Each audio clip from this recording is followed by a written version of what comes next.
Tiara here from Gypsyfae Creations. Thanks for tuning in and happy spring. It is officially spring and Easter is next month, so I thought it appropriate to make a bunny themed something.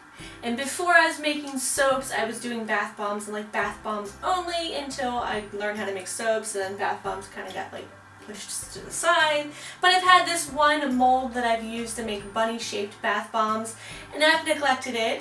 And it only comes out once a year as it is, so I thought I would use that today and share it with you, like paint their little noses on. And I've got a new ingredient from Crafter's Choice that I wanted to try out.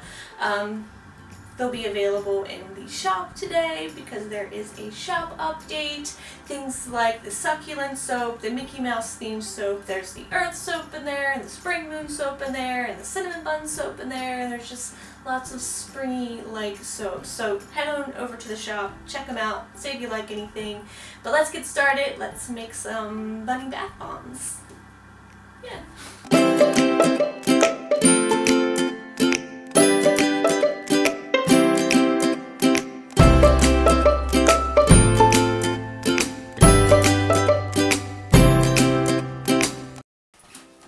Molds I'm going to be working with. The mother-in-law actually found these at a consignment shop, brand new, still had the wrappers on them, and they were like $5 a piece.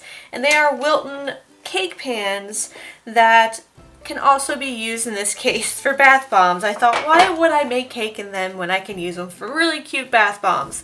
And we've got some bunny shapes here, and then there's some pretty egg shapes here as well. So these are the molds we're going to be using.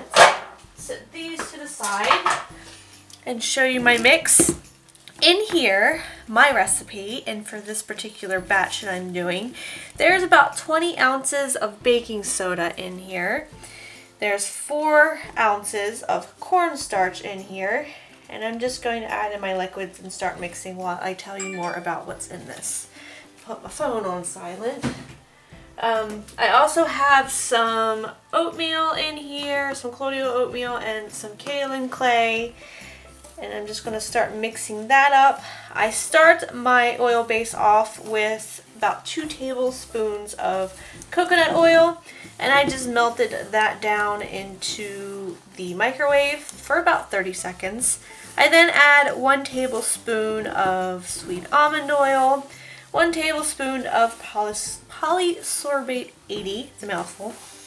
Those ingredients are really good for your skin. They're going to add oils to the bath, make for a very luxurious and skin-loving bath bomb. The polysorbate 80 is used to keep the colors that I'm going to be putting into this from sticking to you and staining the bathtub. So I have some bath bomb yellow it's from Crafter's Choice. I bought at Wholesale Supplies Plus, and some orange. And we're going to do 2 different colors. I also picked up these Cocoa Pops from Crafter's Choice.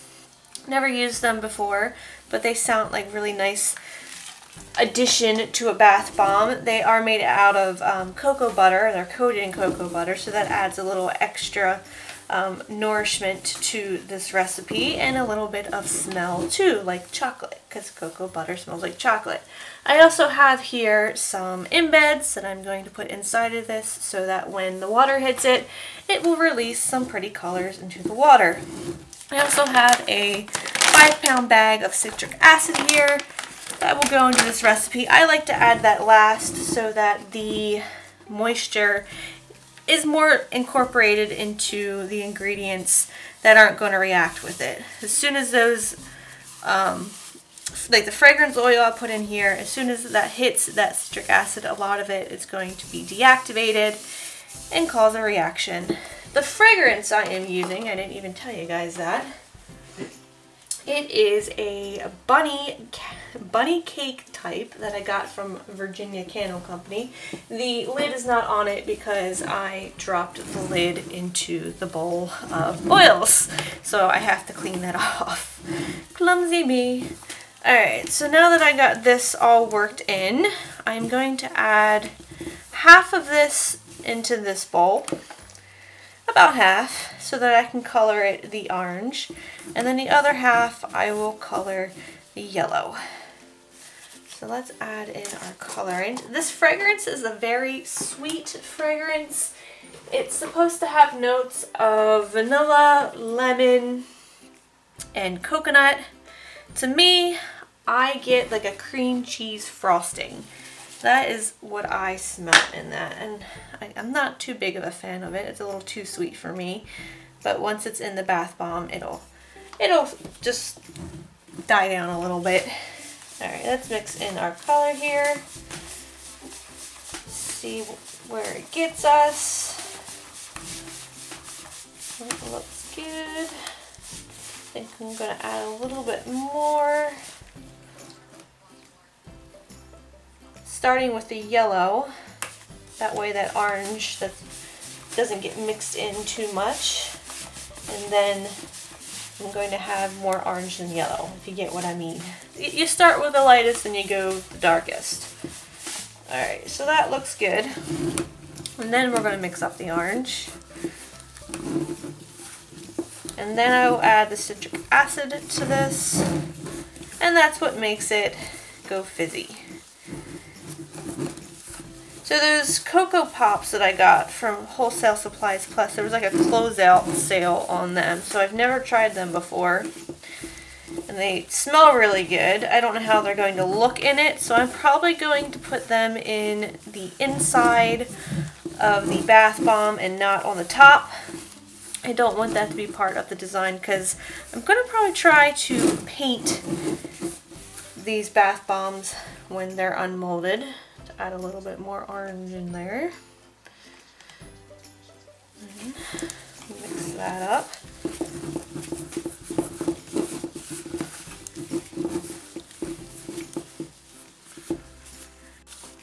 So I went ahead and added the citric acid to that. I'm just going to mix that in, making sure it's all incorporated. I also have to the side, I have my spray bottle filled with half rubbing alcohol, half water, and you can always also add witch hazel to that. But that is just what I have on hand, just in case this needs a little moisture in it. And it just might need a little bit more.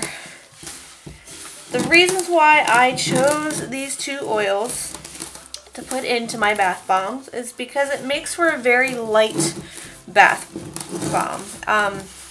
If you want something that floats, I would stick with the lighter types of oils like avocado and sunflower and coconut, and you'll get that floating bath bomb. If you put other heavier type of butters like shea and cocoa in there, you're more likely going to get a bath bomb that sinks. But they're also going to be filled with some really skin nourishing things. Bath bombs are very finicky things, and I've learned that over the years.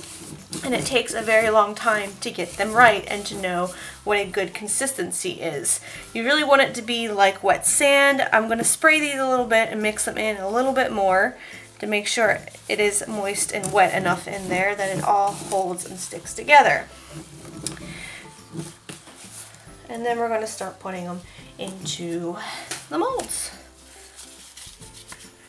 So what I like to do before I go ahead and mix this in and push it all together into my mold and have things turn out not right, I will grab a individual mold here and just try and make one by itself and see if it holds together.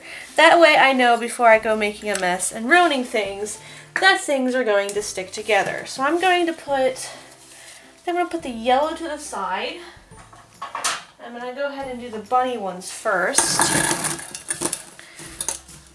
And I'm just going to sprinkle some of this into the bottom of each one of these. And then I'll go ahead and put in the embeds and those little Cocoa Pops in there. Push it down really, really, really tightly. Make sure everything is compact in there so that when I flip this over, nothing goes crumbling. So let's stick some of these embeds in here. These are going to be so great for like Easter baskets if you like to give Easter baskets and you don't want like kids to have too much candy. I always enjoyed when my mom made us Easter baskets. We got other things in it besides candy, like little toys or Bath and Body products. Just make sure, you know, the kids don't eat these things. And these smell so good. Now that my nose is getting used to it, I'm picking everything up in this. It's like that. I can smell the lemon and I can smell the coconut in there. So that's going to be fun. Let's get some of these Cocoa Pops and just maybe sprinkle some in there with those embeds, so when the water gets to those, they sound like pop rocks, I'm assuming. I'm going to try one of these out. I'm going to try to also remember to do a little demo for you guys. And I also didn't mention the citric acid that I put in there. I did about a cup into each one of those containers. And you can play with that amount. Add as much or as little as you want. It really depends on how much fizz that you want. So I'm going to go ahead and start filling each one of these. Bath bombs are always a mess. They always make such a mess. But they're so fun when you finally get your bath bomb recipe to the way you want it. And it's taken me years to be happy with the recipe I do. Alright, so I'm going to go ahead and go around and pat down each one of these and make sure it's all compact. And make lots of mess. Let's start with this guy. Now that's the good thing about these metal pans, is you don't have to worry about ruining anything. You can't really hurt them. So you can just push down as much as you want until you think you got it. To remind me of carrots. This would make a really nice carrot if I had a shape of the carrot bath bomb to like sell in a pack.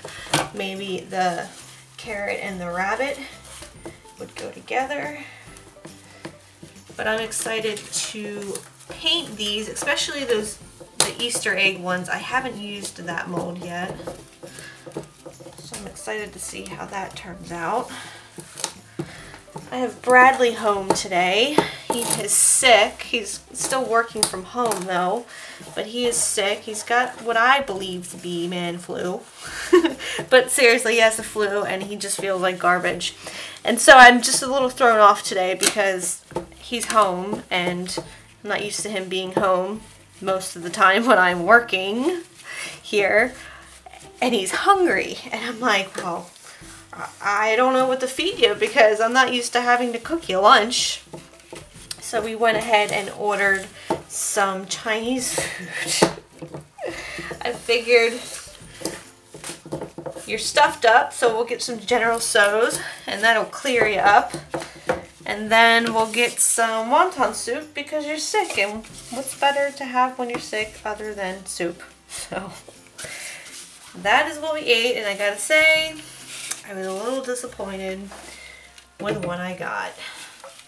I'm gonna go ahead and keep pushing these down, set them to the side, and get that yellow over here so we can do these little Easter egg parts. Okay, let's put this yellow mix into our Easter eggs. I think I'm gonna start off with like maybe 4 of them and see how much of this mix I have left. So yeah, we ordered Chinese food and I was really looking forward to having some chow mein. Not something I ever get because I try to stay away from, you know, carbs. So I call up the local Chinese restaurant and I ask for their shrimp chow mein. And what I was thinking shrimp chow mein was, it was going to be noodles. And I even looked it up because I really wanted the right noodle. And I've heard of chow mein, I've heard of lo mein.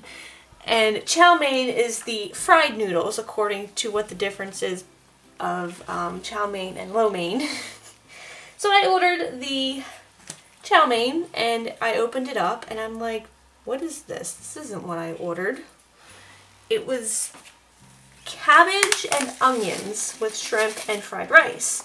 And so I took it to Facebook and I'm like, what is this? Because I ordered shrimp chow mein and this, what is this? Is this what I ordered? I even called the restaurant back and I said, I just got an order from you guys and I wanted to know what the chop suey was. And they described that to me because I thought that's maybe what I had. And then I asked them to describe what the chow mein was, and they said it was cabbage and onions. And I was a little disappointed because it's not very flavorful, it's not what I expected, and here I was thinking I was ordering carbs. And then the whole Facebook debate started because I took it to Facebook and people were like, that's wrong. You need to call them and tell them you got the wrong thing. And I'm like, well, I did. And apparently this is what chow mein is. And I am wrong. What do you guys think of when you think of chow mein? Is it noodles? Is it like the pan-fried thick noodles? Or is it the gooey cabbage and onion glop next to a pile of rice that I got? Because that is not what I expected and I was a little disappointed. Okay, I'm going to go ahead and again push all these down, make sure everything is in there, and then we're going to flip them over. So I did let them sit overnight and I flipped the pans over. And I flipped the yellow ones over and it worked out just fine. But then I flipped over the orange ones with the bunnies on them and I flipped it over too hard and I broke a few of them. So only 2 of them survived. But I do get to show you guys a little demo on the rest of them. So I'll leave that at the end of this video. I have some mica that I have dispersed in 91% rubbing alcohol, and I'm just painting these guys and making them look pretty. These are the easy ones. It's the tiny things with all the detail that I usually have trouble with and why I don't like painting embeds because I'm not very good at it. So there you have it. These guys will be available in the Etsy shop today, so if you're watching this, there was a shop update. There's lots of fun things in the shop, so be sure to go check them out. And I'll just continue to sit here and paint these like so. Thank you guys so much for watching. I hope you enjoyed this video. If you did, you can give it a thumbs up. If you're new to the channel, don't forget to subscribe. Any questions or comments, you can leave them in the comment section down below. And until next time, I hope you guys have a very nice day, and I'll smell you later.